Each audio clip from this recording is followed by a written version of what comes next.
शिर्डीतील द्वारकामाई वृद्धाश्रमाचे संस्थापक श्रीनिवास बी यांच्या पहिल्याच पुण्यस्मरण निमित्त 24 मे रोजी सायंकाळी 5 वाजता शिर्डी येथील द्वारकामाई वृद्धाश्रमात त्यांच्या पुतळ्याचं अनावरण संघाचे माजी कार्यवाह आणि विश्व हिंदू परिषदेचे प्रभारी भैयाजी जोशी यांच्या हस्ते संपन्न झाले। श्री साईबाबांच्या रुग्णसेवा हीच ईश्वर सेवा हा वसा हातात घेऊन स्वर्गवासी श्रीनिवास बी यांनी सन 1997 साली ह्या सत्कार्याचा वसा हाती घेतला व या माध्यमातून शेकडो वयोवृद्धांची सेवा केली। त्यांनी लावलेल्या छोट्याशा रोपट्याचं आज वटवृक्षात रूपांतर झालं असून शिर्डीतील द्वारकामाई वृद्धाश्रमाची ख्याती अवघ्या जगभर पोहोचली आहे। यावेळी प्रमुख मान्यवर म्हणून आलेल्या भैयाजी जोशी, पालकमंत्री राधाकृष्ण विखे पाटील यांसह मान्यवरांनी तेथील वृद्धांची भेट घेत त्यांच्याशी मनमोकळेपणानं गप्पा मारल्यानं तेथील वृद्धांच्या चेहऱ्यावर आनंदाची लहर उमटली। वर्षभरापूर्वी द्वारकामाई वृद्धाश्रमाचे संस्थापक श्रीनिवास यांचे अचानक निधन झाले होते। त्यांना जाऊन 1 वर्ष पूर्ण होत असल्यानं त्यांचा प्रथम पुण्यस्मरण व प्रतिकृती पुतळ्याचा अनावरण सोहळा मान्यवरांच्या उपस्थितीत पार पडलाय। याप्रसंगी प्रमुख उपस्थिती म्हणून परमपूज्य भैयाजी जोशी, अहिल्यानगरचे पालकमंत्री नामदार राधाकृष्ण विखे पाटील, कोपरगावच्या माजी आमदार स्नेहलताताई कोल्हे, साई संस्थानचे प्रमुख मुख्य कार्यकारी अधिकारी गोरक्ष गाडीलकर, नानाजी जाधव आदींसह शिर्डीसह पंचक्रोशीतील ग्रामस्थ उपस्थित होते। इस कार्यक्रम के मंच पर विराजमान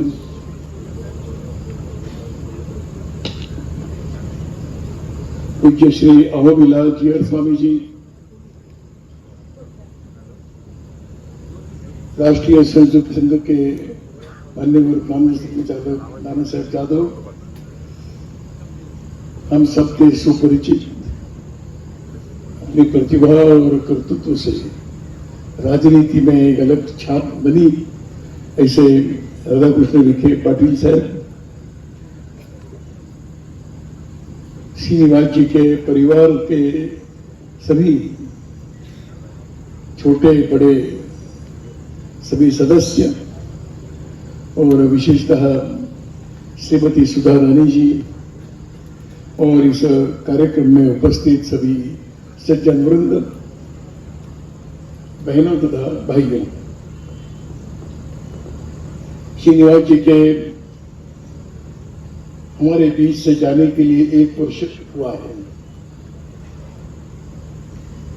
और इस 1 वर्ष में कई प्रकार के अवसर आए हुए होंगे कि जिनका स्मरण बार बार होता हो।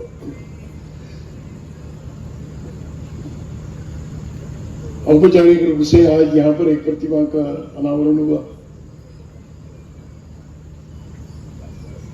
इसलिए उनके प्रति एक श्रद्धा सुमन में अर्पित करता हूं। मैं सोच रहा था कि श्रीनिवास जी क्या थे,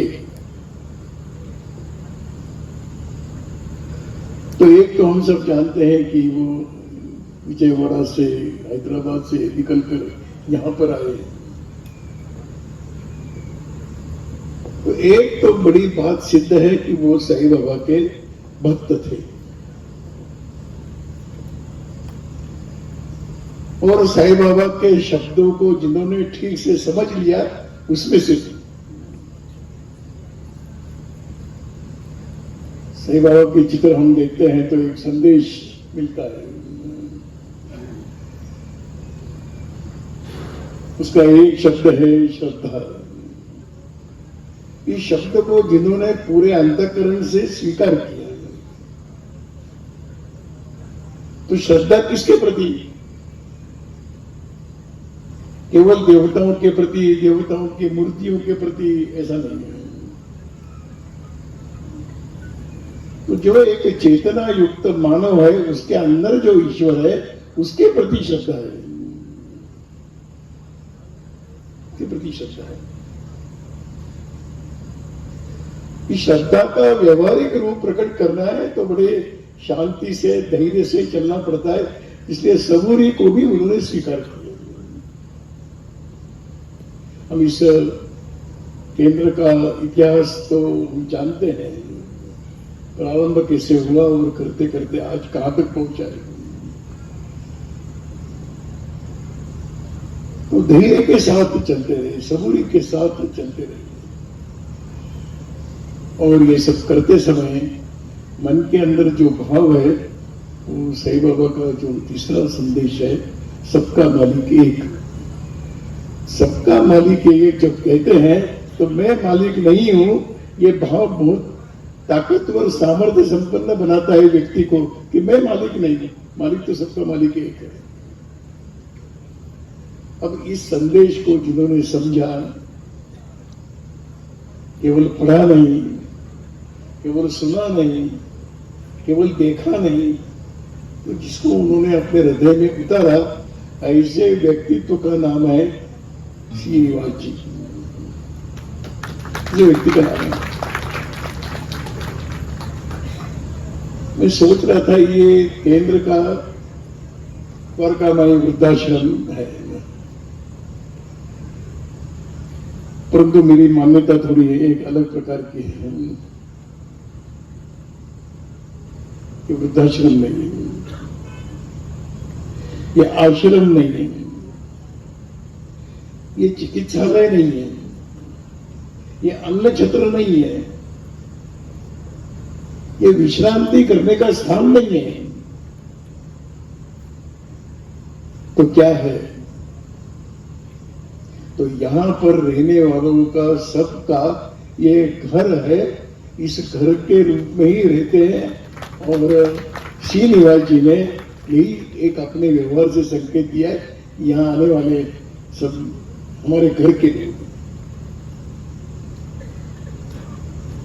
उन्होंने यहाँ पर जो वृद्ध है उन्हें माँ देखी, दादी माँ देखी, पिता देखे, दादाजी देखे, नाना जी देखे, नानी जी को देखा।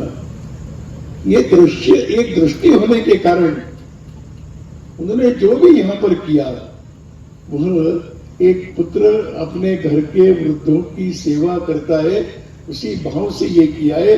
इसलिए यहाँ पर रहने वाले भी आज उनके स्मृति को देखकर अंदर एक वेदना का भी अनुभव करते होंगे और आश्वस्त भी होते होंगे। इसलिए ये निराश्रित लोगों का केंद्र नहीं है, मजबूरी से यहां है ऐसा केंद्र नहीं है।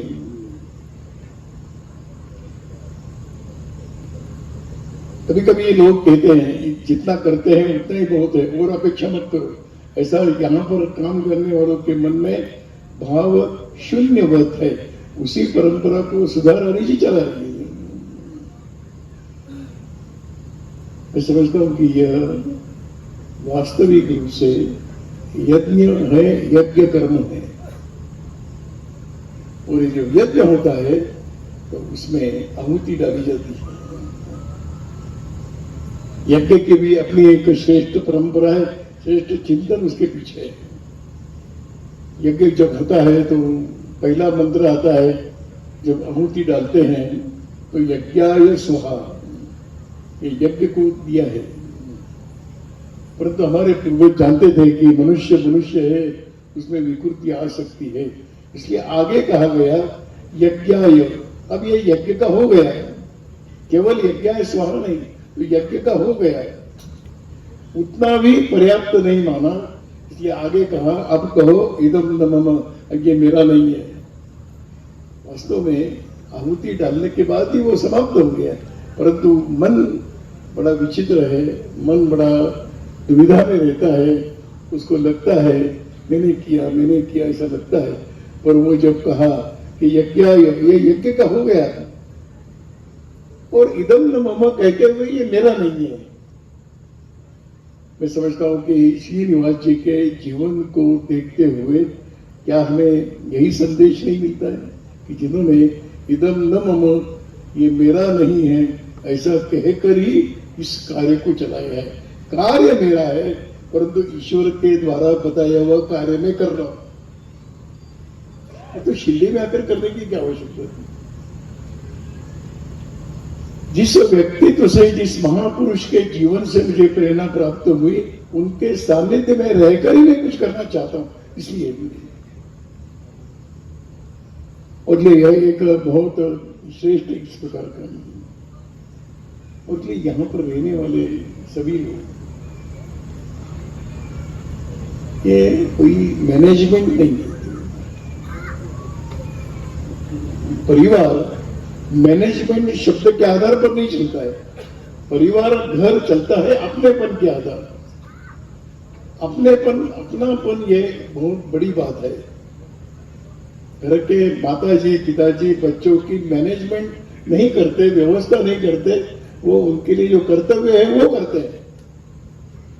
कोई अगर कहेगा कि मेरे बेटों ने मेरा सम्मान करना चाहिए क्योंकि मैंने उनको इतना बड़ा पालन पोषण किया है, ये न माता के मन में आता है न पिता के मन में आता है। और अगर ये विचार आता होगा तो उनके माता पिता होने पर प्रश्न चिन्ह लग सकता है। और श्रीनिवास जी ने और उनके समस्त परिवार, मैं देख रहा हूं आने के बाद सारा परिवार जुड़ा हुआ है। उनके बेटे, उनकी बेटी, उनके भाई, सब लोग इस प्रकल्प के साथ आत्मीयता के साथ जुड़े हुए हैं। और इसलिए हम कोई एक दिखावे का काम कर रहे हैं ऐसा नहीं। और एक बात ध्यान में आती है कि कभी कभी सोचते हैं लोग, कहते हैं कि सेवा कुछ करना है, कुछ काम करना है तो साधन चाहिए। जब यहां पर 1998 में जब भूमि पूजन किया होगा, क्या साधन थे उनके हाथ में, श्रीनिवास जी के हाथ में? थोड़ा पैसा इकट्ठा करेंगे, बाद में शुरू करेंगे, ये भी विचार उनके मन में नहीं आया। माता पिता को संभालने के लिए बजट नहीं बनता है, आवश्यकताओं की पूर्ति की जाती है। ये बजट बनाकर काम नहीं होता, योजना बनाकर काम नहीं होता है। जो दिखता है करना चाहिए वो करना है, वही वास्तविक में बेटा होता है, वही बेटी होती है कि जो अपने घर के वृद्धों के प्रश्नों को समझ सकते हैं, समझ सकते हैं। और ये कोई साधनों के लिए रुके नहीं। इसलिए बहुत बार लगता है कि सेवा करने के लिए साधन धन नहीं, मन चाहिए।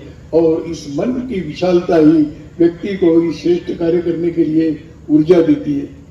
साधन तो अपने आप आते हैं, आएंगे। भविष्य में जो भी योजना है, जो भी आवश्यकता पड़ेगी, उस आवश्यकताओं की पूर्ति करने वाला समाज आज हमारे भाग्य से भारत का समाज इस भाव से जीने वाला है, इस भाव से करने वाला भी है। उसको कोई न कोई विश्वास मन में निर्माण हो, ऐसे केंद्र चाहिए। मैं समझता हूं कि ये विश्वास का केंद्र द्वारकामाई इस आश्रम के नाम से हम सबके सामने, हम सबके सामने। और ये यह एक श्रेष्ठ कार्य, इसमें मय का भाव समाप्त हो गया।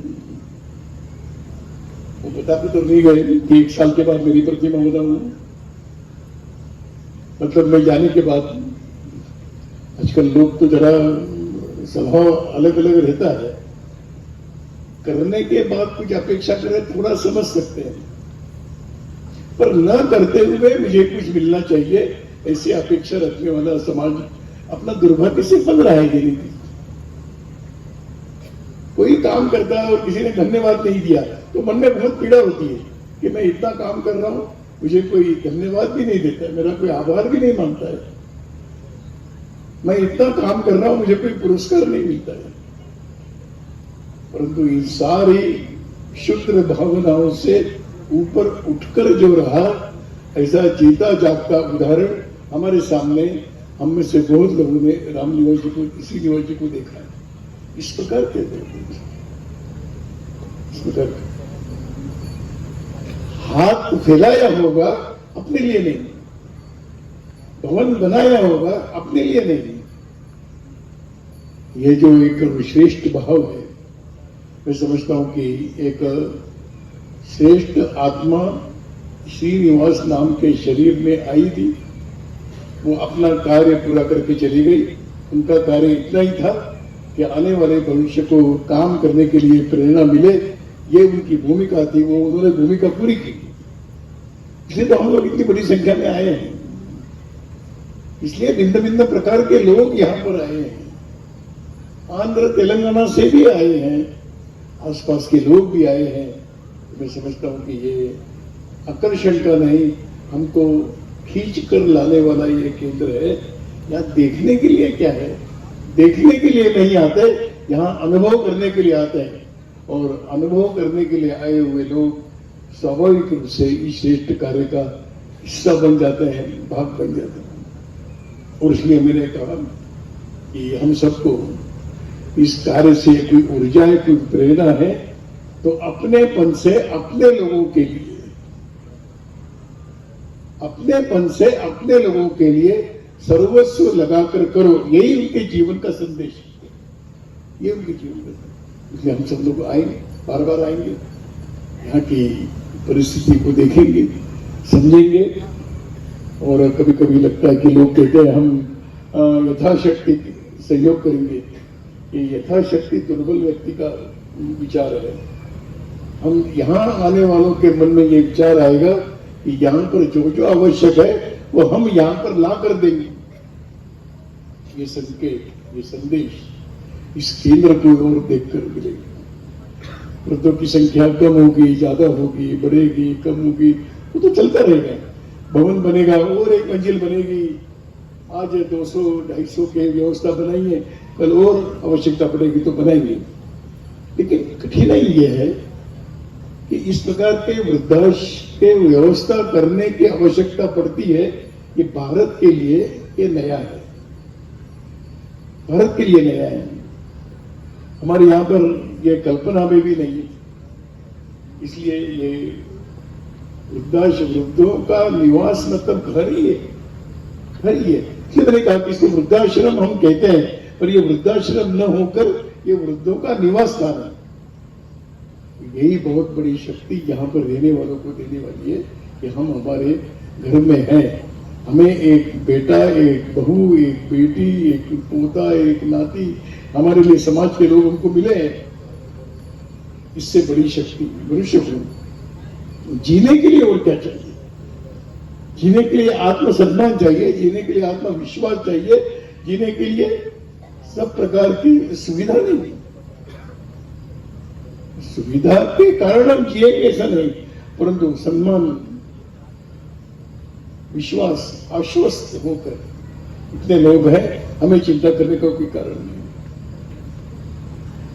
भारत में बहुत लोग अनाथालय वगैरह चलाते हैं। तो हमने कहा कि करोड़ों का समाज है और यहाँ कोई अनाथ कैसे हो सकता है? अनाथ नहीं है। हम सब लोग इतने हैं, इस सारे समाज में एक भी अनाथ नहीं है, अपना है ऐसा मानकर करेंगे तो अपने को कभी हम अनाथ नहीं मानते। जब अनाथ मानेंगे तो देना है केवल, और देने के बाद एक रिसीट लेना है, ये भाव आएगा।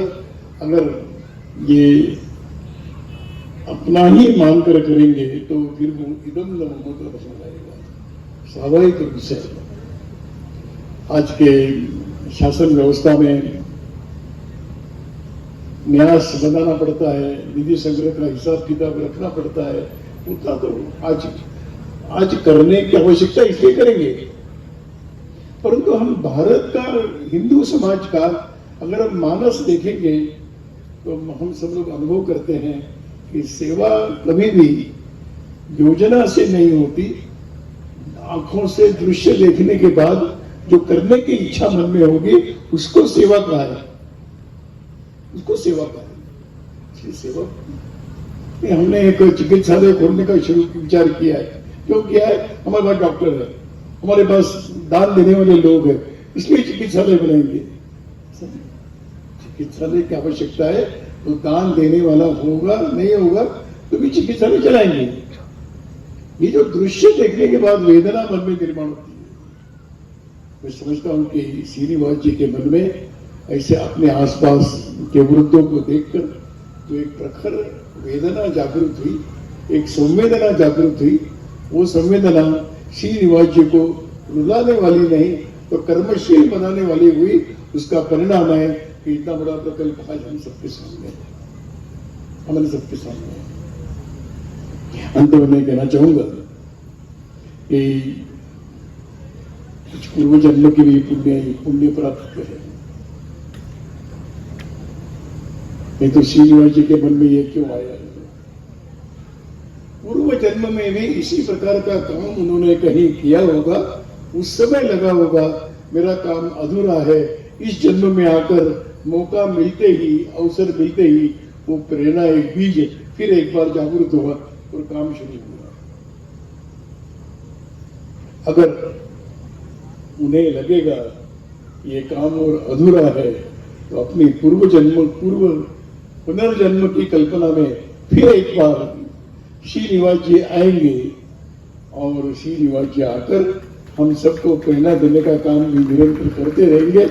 मैं इस प्रकल्प को मैं शुभकामनाएं देना भी अच्छे नहीं मानता हूँ। ऐसे वृद्धों की एक औपचारिक व्यवस्था करनी पड़े इसलिए ये तो नहीं कह सकता, लेकिन मैं इतना अवश्य कहूंगा कि इस कार्य करने वालों को, तन मन से लगे हुए लोगों को किसी प्रकार की कठिनाइयां न आए, इतनी ईश्वर की कृपा उन पर होनी चाहिए। इस कृपा के आधार पर हम चलते रहेंगे। अन्यथा अगर मैं शुभकामना दूंगा तो प्रश्न आएगा कि ऐसे वृद्धों के जीवन में चिंताएं बढ़ती जाए ताकि ऐसे केंद्र उनको सहयोग करेंगे, ये कोई अच्छा विचार नहीं, अच्छा भाव भी नहीं। भाव तो ऐसा है, इसकी आवश्यकता नहीं पड़नी चाहिए, परंतु आज अगर आवश्यकता है तो वह कार्य करने वालों को सुचारू रूप से, सुलभता से ये काम करने के लिए ऊर्जा मिले और समाज के द्वारा भी पूर्ण सहयोग प्राप्त होता रहे, इसी कामना के साथ।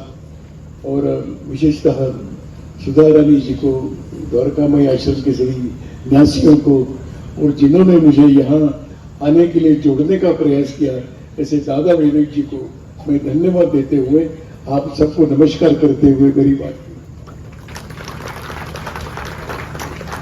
इसके बाद आभार प्रदर्शन स्वर्गीय श्रीनिवास जी की कन्या कीर्तना करेगी। उसके बाद पसायदान श्री भरत जी विस्पुते कहेंगे। उसके बाद वृद्धाश्रमाचे आश्रमाचे संस्थापक ज्यांनी हा वृद्धाश्रम अतिशय मनोभावे या ठिकाणी उभा केला, ते कैलासवासी श्रीनिवासजी यांच्या प्रथम स्मृती दिनानिमित्तानं त्यांच्या पुतळ्याचा अनावरण समारंभ आणि त्यांचा स्मृती दिन सोहळा या ठिकाणी संपन्न होतोय। आपल्याला मार्गदर्शन करण्यासाठी उपस्थित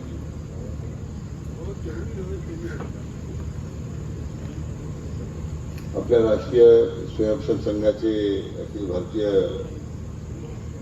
कार्यकारिणीचे सदस्य आणि कृषीतुल्य व्यक्तिमत्व आदरणीय भैयाजी जोशी, पश्चिम महाराष्ट्राचे संघचालक आदरणीय नानासाहेब जाधव,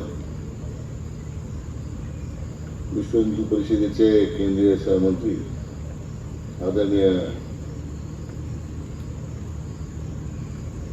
महेंद्र दत्ता दादा वेदक, आदरणीय परमपूज्य गोपीला स्वामीजी, आपल्या माजी आमदार स्नेहलाताई कोल्हे, श्वेता शालिनी, नागभूषणजी, इतर सर्व या ट्रस्टचे पदाधिकारी, आपल्या संस्थांचे मुख्य कार्यकारी अधिकारी मान्य गोरखजी गाडीकर, संस्थेचे विद्यमान चेअरमन श्री राम मोहनजी, इतर सर्व शिर्डीचे ग्रामस्थ बंधू भगिनी आणि उपस्थित मित्र, प्रथमतः मी श्री कैलासवासी श्रीनिवासजी यांच्या स्मृतीनं आपल्या सर्वांच्या वतीने प्रथमतः मी मनपूर्वक अभिवादन करतो। 1 वर्ष जाऊन त्यांना झाले तरी त्यांच्या स्फूर्ती आज आपल्या समोर कायम एक आठवणी म्हणून आज या ठिकाणी आपल्या उभ्या आहेत।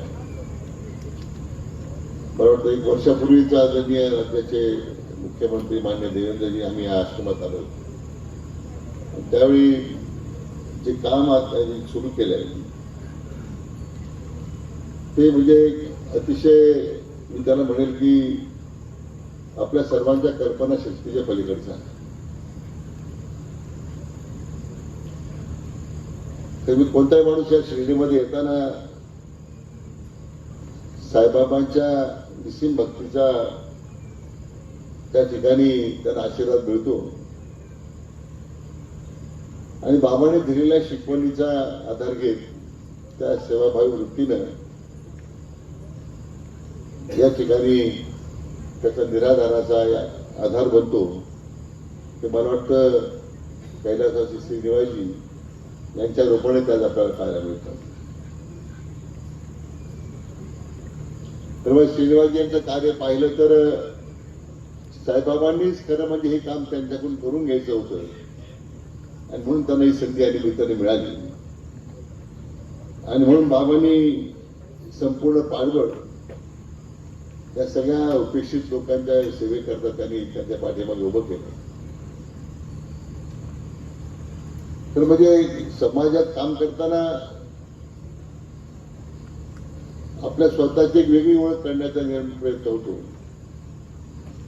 पण श्रीनिवासजींनी जे काम केलं या निराधार महिलांच्या करता निराधार व्यक्तींना सांभाळण्याचं जे काम केलं इतकं ते सोपं काम नाही आहे. आपण जर त्या संपूर्ण समोर बसलेल्या लोकांकडे जर पाहिलं तर याला किती प्रचंड अशा प्रकारचं समर्पण लागतं हे आपण ह्या सगळ्या लोकांकडे पाहिल्यानंतर आपल्या लक्षात येतं. तरी मुळात वृद्धाश्रम काढण्याची गरज का पडली याच्या आता खरं म्हणजे याच्या संदर्भात मंथन करण्याची विचारमंथन म्हणण्याची आवश्यकता आहे. आपल्या भारतीय संस्कृतीची परंपरा जी आहे ती कुटुंब एका एकत्र कुटुंब पद्धतीची आहे. काळाजोगात परिवार छोटे झाले, समस्या मोठ्या झाल्यात, 2 पिढ्यांमधला वैचारिक संघर्ष वाढला आणि त्यामुळे कुटुंबातील मायाचा ओला सुद्धा कमी झाला. घरामधील ज्येष्ठ नागरिकांचे प्रश्न निर्माण झाले आणि त्यामुळे खरं म्हणजे वृद्धाश्रमाची संस्कृती आता जन्माला आली. अनेक चांगल्या वातावरणात राहणाऱ्या सुद्धा व्यक्तींना आज वृद्धाश्रमामध्ये जाण्याची वेळ आलेली आहे. जन्मदात्या आई वडिलांना सुद्धा वृद्धाश्रमात पाठवण्याचं जो उदाहरण पाहिल्यानंतर मन व्यथित होतं. तर मुलं ज्यावेळी सांभाळत नाही त्यावेळी जगात आपलं कोणीच नाही अशा प्रकारची भावना या सगळ्या लोकांच्या मनामध्ये निर्माण होते. जन्मदात्या आईबापाला सांभाळण्याची जर आपल्यामध्ये क्षमता नाही आहे, आपली मानसिकता नाही आहे, अशाकडून आपण काय वेगळी अपेक्षा करायची. आणि या पार्श्वभूमीवर श्रीनिवासजी यांनी या सगळ्या उपेक्षितांना दिलेलं जे पाठबळ आहे, जे मायेचं क्षेत्र आहे, याची माहिती फार मोठी आहे. म्हणतो मी म्हटलं की ते काम सोपं नाही आहे. या सगळ्या पार्श्वभूमीवर या सगळ्या आलेल्या या ठिकाणी जे वृद्ध मंडळी आहे, त्यांना कोणतं गाव आहे, त्यांचे कोण माता, त्यांचे कोण घरातली मंडळी आहे याचा विचार न करता त्यांनी समर्पित भावनेने काम केलं. या ठिकाणी आल्यानंतर ही खरी इमारत वृद्धाश्रमाची वाटतच नाही आहे. कारण इथे पाऊल ठेवल्यानंतर एक नवीन परिवारामध्ये आल्याची त्या ठिकाणी जाणीव आपल्या सर्वांना होते. तर या सगळ्या ज्येष्ठ नागरिकांचा सहवास की ज्यांना मायेपासून फार लांब गेलेला आहे, कुटुंबाची माया नाही, मुलांची माया नाही, अशी सगळी वृद्ध मंडळी एकत्र येऊन एक जीवनाचा नवा आशय ते निर्माण करतायत. मग त्याच्यात सगळ्यात जास्त समाधान त्यांना मिळत असलं पाहिजे. एकलपणानं राहणं, आपण वृद्ध झालोय, आपलं कोणी सांभाळत नाही, या भावनेने माणसं खिन्न होतात. पण श्रीनिवासजींनी हे आश्रम उभा करून मला वाटतं ह्या सगळ्या आमच्या आई वडिलांना जीवनाचा नवा आशय प्राप्त करून दिलेला आहे. इथे कौटुंबिक वातावरण आहे, समर्पित भावनेने सेवा करण्याची या ठिकाणची मंडळी आहे. नैराश्याच्या वातावरणात गेलेल्या ज्येष्ठ नागरिकांना त्यांच्या जिम्मी म्हटल्याप्रमाणे जीवनातला एक नवा आशय त्यांनी निर्माण करून देण्याचा प्रयत्न केला. पण सगळ्यात महत्वाचं की या सगळ्या वातावरणामुळे आमच्या ज्येष्ठ नागरिकांचं आयुष्य सुद्धा वाढलं गेलंय की त्यात एक वेगळी मला वाटतं आपल्याला वेगळेपणा पाहायला मिळतो. श्रीनिवासजी 27 वर्षापूर्वी शिर्डीमध्ये आले आणि त्यांनी ही जे सेवाभावी कार्य सुरू केलंय, मला वाटतं आपल्या सर्वांना हे तीर्थस्थानाची एक नवी ओळख करून देणारा हा प्रकल्प आहे. आणि मला वाटतं सर्वांच्या दृष्टीने अशा प्रकारचं समर्पण भावनेनं काम करणारे असे आश्रम क्वचितच आपल्या देशामध्ये पाहायला मिळतात. ते आपल्या सर्वांच्या दृष्टीने निश्चितपणे प्रेरणादायी ठरेल असा मला विश्वास आहे. खरं म्हणजे त्यांच्या स्मृती जतन ठेवण्यासाठी भविष्य काळामध्ये हे काम असंच पुढे घेऊन जाण्याकरता त्यांचे जे बंधू आहेत, त्यांचे जे कुटुंबीय आहेत, त्यांनी जे सुरू केलेले काम आहे त्यांना संपूर्ण पाठबळ निश्चितपणे आमच्याकडून मिळेल. आज या उद्घाटन सोहळ्यासाठी आज आदरणीय भैयाजी जोशी आज उपस्थित आहेत. तर त्यांच्या उपस्थितीमध्ये आज मला पहिल्यांदा बोलण्याची संधी मिळते, त्यांचा आशीर्वाद घेण्याची संधी मिळते. मी माझं प्रथम भाग्य समजतो. आताशी समर्पित भावनेनं संघाचं काम त्यांनी सुरू केलं आणि आज 100 वर्षाच्या संघटनेला झालेले आहे. त्या संघटनेचं जे भाव आहे, मला वाटतं अशा पितृतुल्य लोकांच्या माध्यमातून तर त्याची उभारी झाली, त्याची ताकद संघटनेला ताकद मिळाली. मला सुद्धा त्या सगळ्या संघाचा एक सहभाग, एक संघाचा एक घटक म्हणून, एक स्वयंसेवक म्हणून मला त्या ठिकाणी काम करण्याची मला संधी मिळाली. ते मला स्वतःचं मी भाग्य मानतो. मी पुन्हा एकदा आदरणीय भाई जोशी यांचं मनपूर्वक शिर्डी नगरीमध्ये स्वागत करतो. आदरणीय नानासाहेबांचं स्वागत करतो आणि त्याचबरोबर आदरणीय दादा वेदक यांचंही स्वागत करतो. स्वामीजींनाही धन्यवाद देतो आणि या श्रीनिवासजींचं कार्य पुढे नेण्यासाठी आपल्या सर्वांना शुभेच्छा व्यक्त करतो आणि थांबतो. जय हिंद, जय महाराष्ट्र. मंचस्थ सभी मान्यवर के मनों में भावना है, लेकिन अभी समय का मर्यादा देखते मैं